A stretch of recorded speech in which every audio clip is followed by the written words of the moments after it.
keep coming as we get closer to the deadline. We have the latest, plus our weekly farm report and a full preview of tonight's game in San Jose against the Sharks. All that and more on today's Locked On Islanders podcast.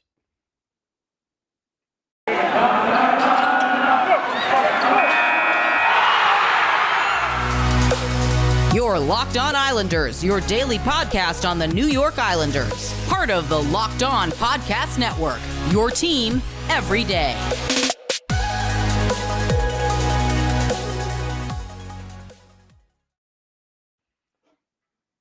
All right, everybody. Welcome to the Thursday edition of the Locked On Islanders podcast. So glad you could join us and be part of the Locked On Islanders family. And thank you for making Locked On Islanders your first listen every day. We are free and available on all platforms. Lots to discuss on today's show. Some more trade rumors out there, and they're only going to get louder as we get closer to the deadline, unless the Islanders really go on a long winning streak, which looks like it's not really going to happen. So more trade rumors. We've got the latest on all of that. We've got our weekly farm report as we discuss all things Bridgeport Islanders. We're also going to preview tonight's game in San Jose and our Islanders birthday of the day, a player who won a Stanley Cup with the Islanders, was an assistant coach and a head coach with the Islanders. Let's see if you can guess who that is. If you've got something Islanders related on your mind, if you have a question, a comment, a topic that you'd like us to talk about on the show, feel free to email us at lockedonislanders@gmail.com. And if you leave your first name and where you're from, we're happy to mention you on the show when we talk about whatever it is that's on your mind. You could also follow the show on Twitter at Locked On Isles, and you could follow me, Gil Martin, on Twitter at Ice Wars, NYRVSNYI. We'll keep you up to date on all the latest Islanders news, notes, and happenings, and I am live tweeting during nearly every Islanders home and road game. I'll give you instant insight and analysis, and it's always great to interact with fans during games and really anytime. So feel free to email or contact me via Twitter, and let's hear about whatever it is that your thoughts on the New York Islanders. All right, trade rumors are continuing to hit this team, and I can't say that that is a surprise. And this one's a little different because this one does not involve a player who has an expiring contract this year. A report in the fourth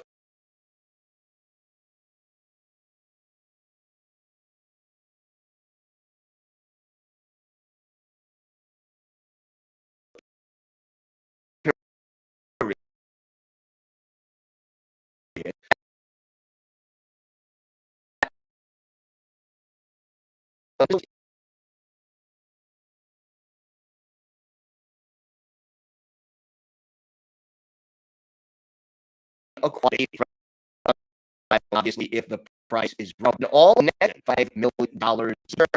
Goals, games, that 1-point pace over an 82 season, who never really was a big goal, but he's on pace for about 5 or 6 goals over the course of the season.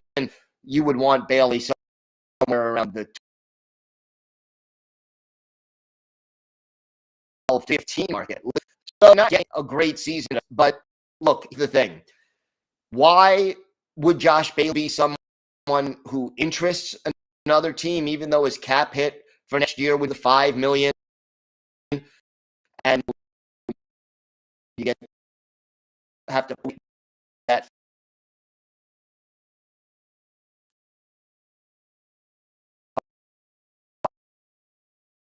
Well, look, first opinion, play left, play right side. You could slot in any of your top 3 lines. He does have that versatility, and that's one of the reasons that Barry Trotz like him also, and his passing.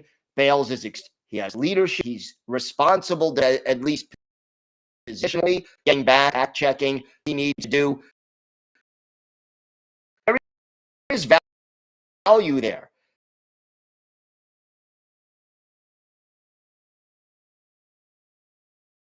And while the Islanders often rely on Bales as a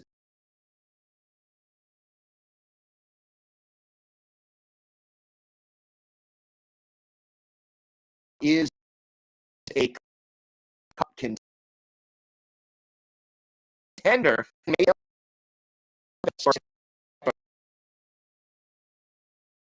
or even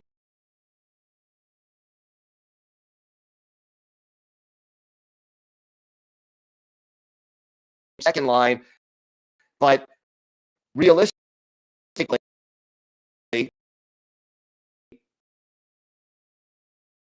pressure on a guy like Josh Bailey, he's more of a role and less of a guy there on game in, game out. The Islanders interested in trade Bailey. He is a major player. Bales is on the line of 30 now.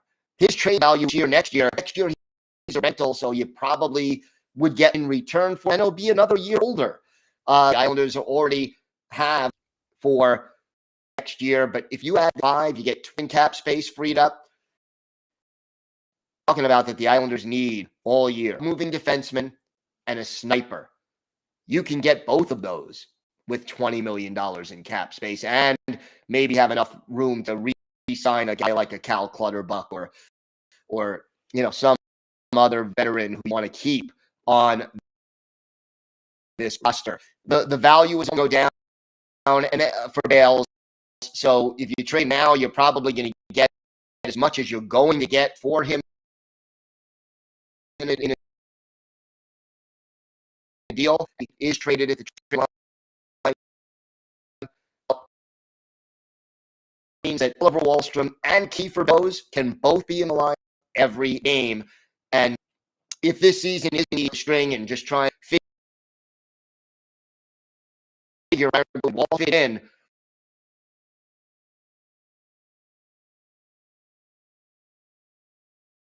by the time you give them an opportunity, that's the kind of situation that allows see what they have in Bose and Wahlstrom, and then go, catch that player who really could be a 35 kind of guy. I really put the puck in the net, put him on the first line with Matthew Barzal, and then just sit back at fireworks. I mean, that would be something that would be great to see for the New York Islanders. But again, not there yet. These are the rumors, and we will bring you all the latest rumors concerning the Islander trade. The trade every Monday. We got more to discuss on the show preview of tonight's game in San Jose against the Sharks on this episode of the Locked On Islanders. Today's episode is brought to you by your friends at Bet Online. Football may be over for this season, but basketball is in full steam for both pro and college hoops. From all the latest odds, totals, player performance props to where the next fired coach is going to land, BetOnline.net is the #1 spot for all your sports betting needs. BetOnline remains the best spot for all of your sports scores, podcasts, and news this season. And it's not just basketball. BetOnline.net is your source for hockey, boxing, and UFC odds. And if baseball gets started up again, they'll have all of that as well. Head to the website today or use your mobile device to learn more about the trends and action. BetOnline, where the game starts. Thank you for making Locked On Islanders your first listen. For your next listen, check out Locked On Now podcast. The Locked On Now podcast gives you nightly recaps of every NHL game with analysis from our local experts. It's free and available wherever you get podcasts. Time for our farm report as we discuss Bridgeport Islanders. 3 games since we last did our farm report, and unfortunately, the Islanders only winning 1 of those 3. Last Friday, the Islanders had a good game, 44 shots on goal, the high for their season, but they ended up losing 4-2 to the Hershey Bears. Andy Andreoff and Felix Bilbo getting the goals in the third period, but by that point, they were already behind 4-0. Parker Wotherspoon with a pair of assists. Jakob Skarek, 24 saves, but disappointing that Bridgeport outshoots their opponent, Hershey, 44-24, but still can't win. But Sunday afternoon, they get back on the winning track. Ken Appleby, a 30-save shutout as the Bridgeport Islanders blanked the Rangers Farm Club, the Hartford Wolfpack. So that was certainly a rewarding win. First victory for Appleby in the AHL this year, and his sixth career shutout. Both goals, Chris Terry. He now has 16 to lead the team. Otto Koivula, 2 assists. He has 24 to pace Bridgeport. And also Colin Adams and Andy Andreoff with assists in that one. So they split the weekend, and then last night, Wednesday night, a game in Springfield for the Bridgeport Islanders, and they end up losing it 5-3. Very frustrating loss because Bridgeport was up 2-0, goals by Grant Hutton and Colin Adams. 46 seconds into the second period, it's 2-0 Bridgeport, and then 4 unanswered goals by Springfield. Bridgeport manages to get a third goal to pull to within one. Paul Thompson scoring that one, but an empty netter makes it a 5-3 win for Springfield. The frustrating part in this one, Bridgeport giving up 50 shots on goal. Not going to win too many games when your goalie is facing 50 shots, 49 of them actually with the goalie because one was an empty netter. Your goaltender makes 45 saves and ends up with the loss. So that was a frustrating one, to say the least. Meanwhile, you look at the leadership board right now. Let's start in goal. Jakob Skinen, 4, a 909 save percentage, a 2.81. Corey Schneider has a 5-2 record, 906 save percent, 308 goals against average. But as far as the skaters go, and this does not game, but Chris Terry, 36, he has 10 goals. That leads the team. Otto Koivula has 25 assists and 35 points. Andy Andrea points in 38 games. And now, as far as defensemen go, Granton and Parker Wotherspoon tied with 13 points on the season. Hutton has 6 goals, 7 assists. Wotherspoon, 2 goals and 11 assists to reach that milestone. Right now for the week for Bridgeport. Again, games this weekend. We have a home game on Saturday, 7 o'clock Eastern time start. The Wilkes-Barre Scranton Penguins coming to town. And then Sunday, the Charlotte Checkers for a 3 o'clock matinee. So look, Islanders on the West Coast this weekend. And you want to see some live hockey, see prospects playing, head to games and enjoy Islanders hockey. Bridgeport Islanders hockey. We do our farm report usually on back to today this week because of the schedule, but always great to catch up. And Bridgeport Islanders struggling a little bit, but playing better overall, and that is encouraging. Meanwhile, let's turn our attention to tonight's game. Island and the San Jose Sharks, really on a bad losing streak. Lost their last game in a shootout to the Anaheim Ducks, 4-3. That on Tuesday, but they lost the last 5. I mean, it is a struggle in Tampa, at home against Edmonton, at home against Vancouver, at home against Vegas, and then at Anaheim. And, with Erik Karlsson out of the lineup, this San Jose team is struggling. They've been struggling to score goals, really, around 26th in the league in that category. Goals against their 20th.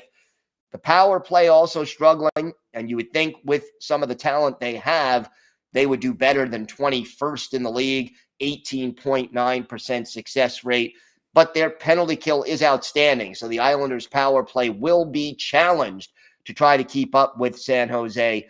They're 85.4% successful at killing off penalties. The National Hockey League. Timo Meier right now, Thomas Hertl right behind him at 22. Meanwhile, Meier and Brent Burns tied with 29 assists to lead the team. Meier is really the guy to watch on the power play. 9 power play goals for him. Logan Couture has 2 shorthanded goals and is a threat to score when the extra attack. To look now at the line for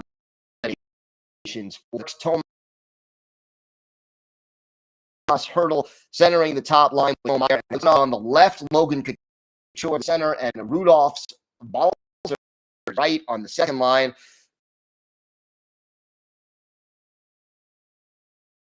Nick Bishop, on either side of him, and Jasper Weatherby is the fourth line pivot with Yona and Regner on either side.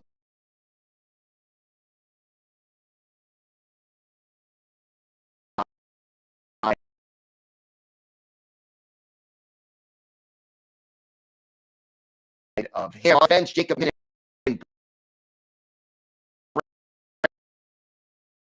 Burns, the top pairing. Mafro and Nick Malash, the second pair, and then Asik and Rabin Seaman all preparing in goal right now. And Aiden Hill day to day, so Nikolai buffing for offense, missing him, certainly hurting this team. Look, the Islanders are catching the Sharks at an opportune time. They're falling out of the playoff race. They're starting to doubt themselves. They're dealing with some bad injuries. And I'll tell you one thing tonight's game, because both of these teams' goals, scoring first may be even more important for the New York Islanders than it is on any other night. And it's always about, we talked a little bit about that on yesterday's show. Islanders can get the first goal in this game and get the Sharks to press a little bit. It really could open things up, allow the Islanders to play their style of hockey, and really help solidify things. We saw what it did against Seattle. I think against San Jose, who's struggling right now, it really would be a difference maker for the New York Islanders. And look, whether we'll also have to check out whether or not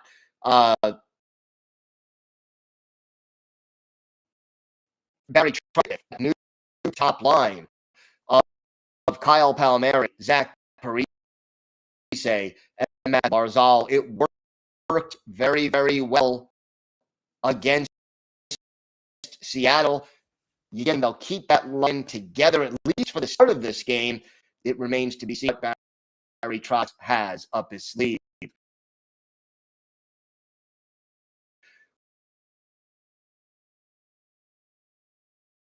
We've got more to discuss on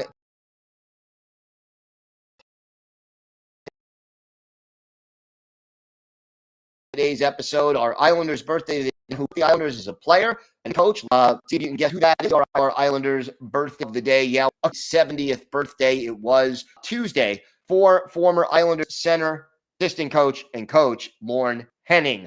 Henning, in the Islanders' very first entry draft, Billy Harris was first pick, second round pick, 17th overall. Henning, the Melfort, Saskatchewan native, made his NHL debut with the Islanders in their very first season and stayed with the team as a player through the beginning of the 80-81 season.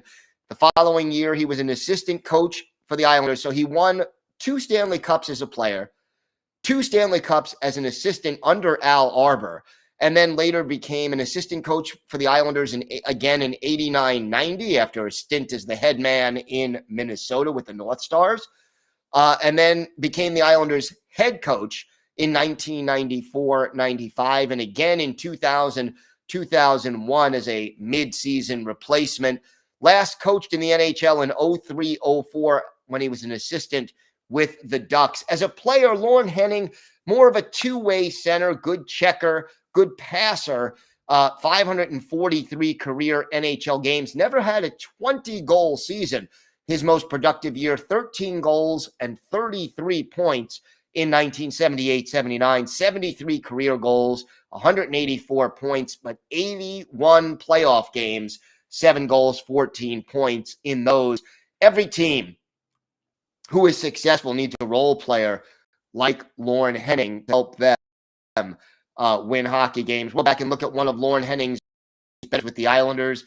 Nassau Coliseum, January 9th, 1979. The LA Kings come to town. Ron Graham in goal for the Kings, battling Billy Smith, facing his original NHL team, the Kings, in this one.